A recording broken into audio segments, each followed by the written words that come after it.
I don't usually talk about this.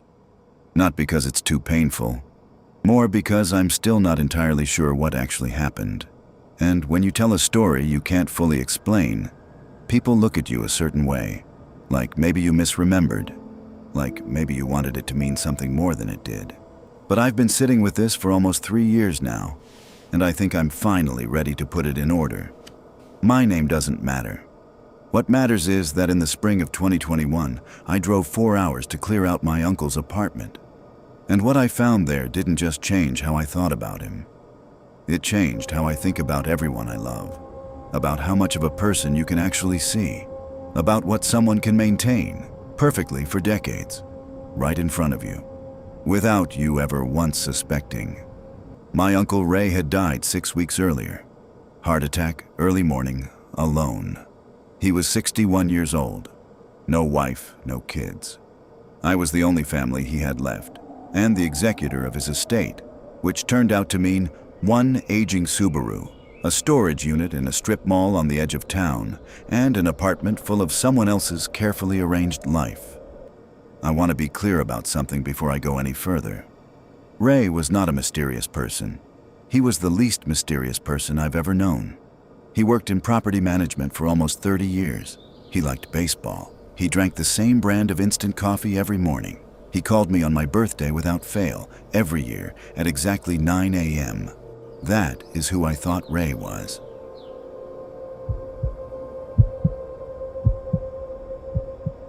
I started with the kitchen.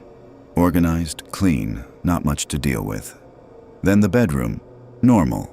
Then the living room, which is where things started to feel slightly off. Though I couldn't have told you why, exactly, standing there in the afternoon light with a cardboard box in my hands. It was the bookshelf. Ray had never been a reader. Growing up, I never saw a book in his hands. He used to joke that the only thing he'd read in 20 years was the sports section in the backs of cereal boxes. But the shelf in his living room held maybe 200 books, organized by subject, philosophy, linguistics, architectural history, a whole section on cartography, several books in languages I couldn't identify. At the time, I told myself, people change. He was 61. You have time to develop interests. I filed it away and kept packing. I didn't know yet that the bookshelf was the least surprising thing in that apartment. It was in the second bedroom, which he used as an office, that I found the first thing I genuinely couldn't explain. On the desk was a legal pad, the top sheet covered in handwriting. Ray's handwriting? I recognized it. But the language wasn't English. I didn't know what it was. My hands were slightly unsteady when I took the photo of it on my phone. It was just paper, just words I couldn't read. But something about seeing Ray's familiar handwriting in an unfamiliar language felt like looking at a photograph of someone you know, wearing a face you've never seen before. In the filing cabinet next to the desk, behind a folder of utility bills, I found a manila envelope. Inside were 12 documents, all in English, all relating to a single piece of property, a small parcel of land in a coastal town about 90 miles from where Ray had lived his entire life. I had never heard him mention this place, not once. Not in 30 years of birthday phone calls, not at Thanksgiving, not once. The documents went back over 15 years. The land had been purchased and quietly renewed through a holding company with a name I didn't recognize. But the signature on every document was Ray's. I didn't tell anyone about this right away. Something made me want to understand it before I started asking questions. Or maybe I was afraid of what the questions might turn up. That night I looked up the town. Small place. Population under 4,000, fishing community mostly. I looked up the parcel. An undeveloped lot, roughly 2 acres, heavily wooded, no structures, no utilities, no apparent use. Why would a man in property management, someone who understood land, who understood value, spend 15 years paying taxes on an empty plot of coastal ground he apparently never developed, never sold, and never once mentioned to anyone? I fell asleep with my laptop open and that question still turning. The next morning I drove to the storage unit. Most of it was what you'd expect. Old furniture, tax records, a box of tools. But in the back, behind a wardrobe that took me 10 minutes to slide aside, I found two things.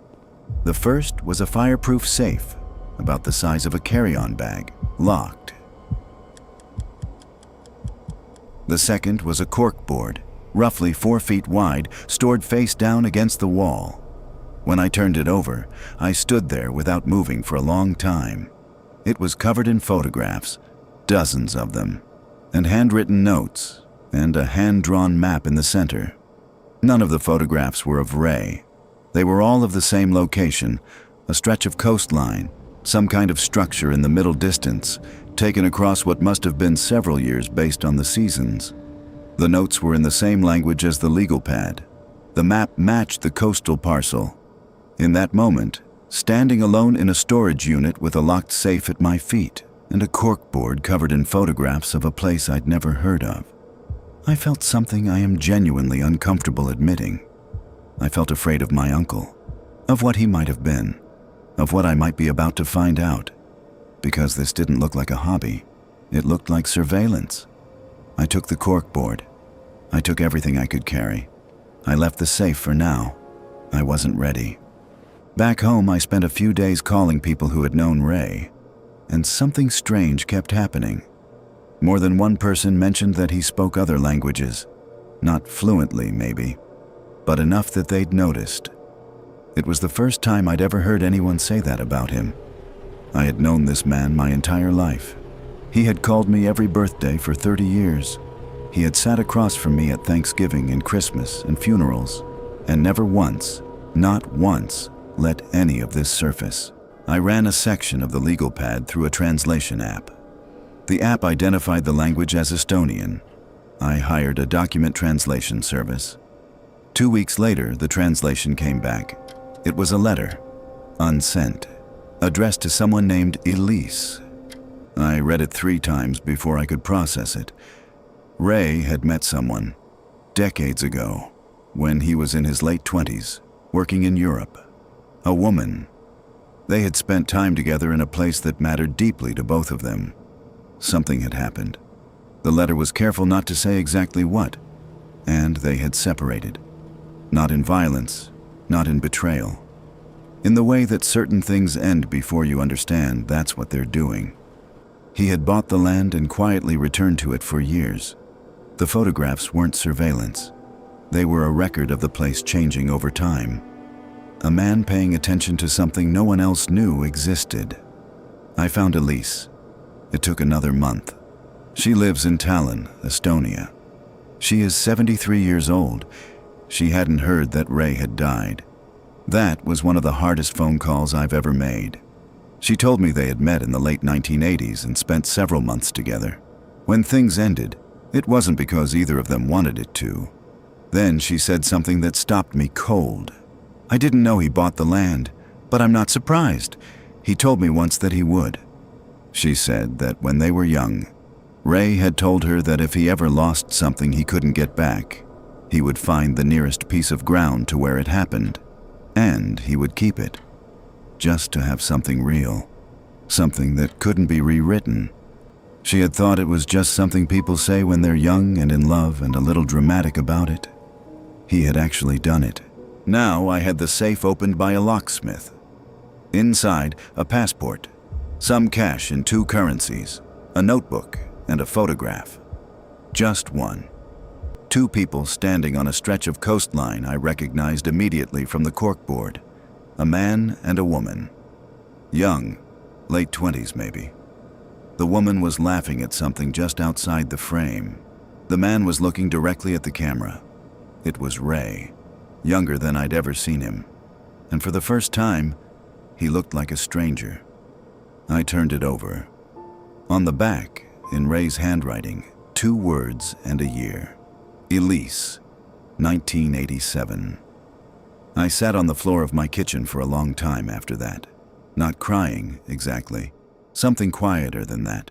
Trying to understand how a person carries something like that for 34 years and just keeps going. Keeps calling on birthdays. Keeps drinking the same instant coffee. Keeps being the uncomplicated man everyone thought they knew. The notebook contained years of observations about the land. Page after page of details most people would never notice.